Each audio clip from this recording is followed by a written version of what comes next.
This guy is just 2 months old. He's super friendly. He likes to play.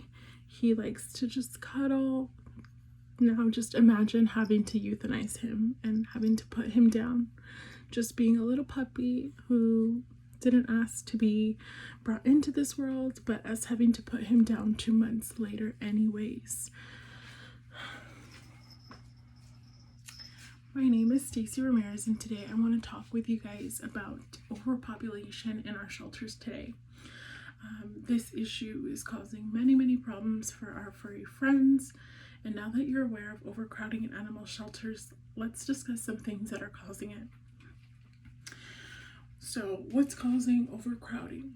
Two main things that are causing overcrowding is private breeding and just the increase in living cost in today's world. According to the World Animal Foundation, there just aren't enough homes to house the amount of animals that are being surrendered and given to the shelters or just being abandoned in general. That was posted in December 20th, 2022. That's pretty simple as it is. The amount of dogs that are, or just animals that are being abandoned, is just higher than the amount of animals that the shelters could possibly support and keep and just keep safe. And increase in living costs as everything seems to rise, prices in gas, food, housing, same thing for animals. The amount that money it takes to vaccinate a dog, food for a dog, daycare for a dog, we are seeing a rising in that, and because of that, a lot of people are surrendering their dogs or just simply not adopting. Now that you're aware of the two main causes that are the reason why we're experiencing this overcrowding, let's emphasize how important it is to resolve this issue and some efforts we can put towards solving it.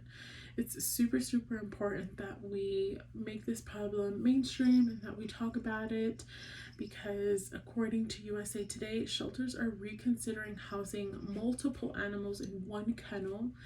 And they're also reconsidering their euthanization policies. That being said, some shelters are just discussing and, like I said, reconsidering how strict they should make their euthanization policies, because the influx of numbers that they're experiencing, putting multiple animals in one kennel is not only unsafe for the animal, but also for the workers and volunteer people who work at these shelters.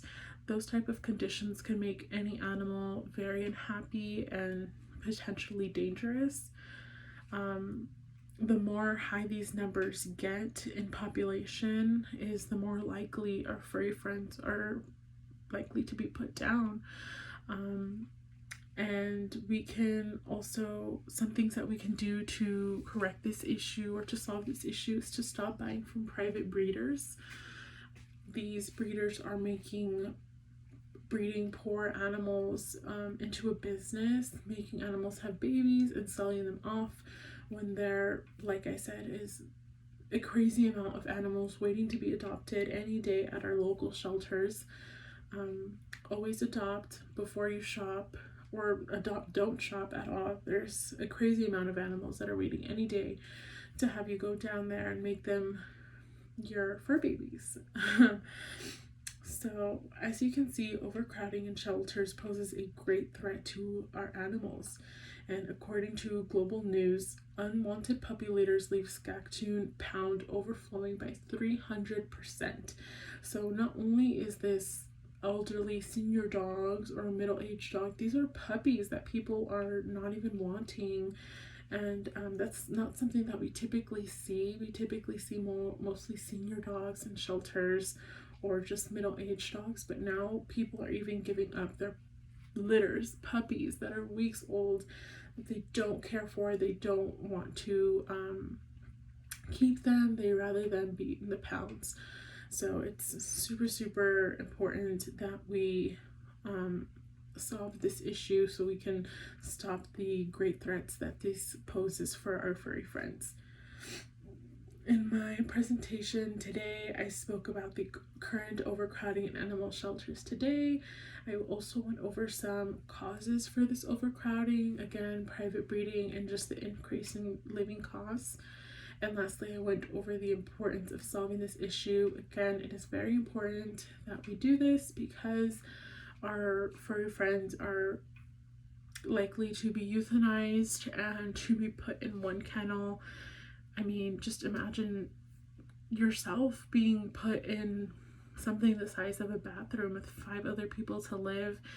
These living conditions are just not good for anybody else. So I went over how important it is and some things that we can do to stop it, like not buying from private breeders and always doing our research before we adopt these animals, just so that we don't have to surrender them again to the pound, because we cannot keep up with their financial costs and just keep them with us. So I really hope today I spoke with you guys and you guys understood my speech and just know how important it is to do our research and the issue that we're experiencing today in our overcrowding in our local shelters. Thank you.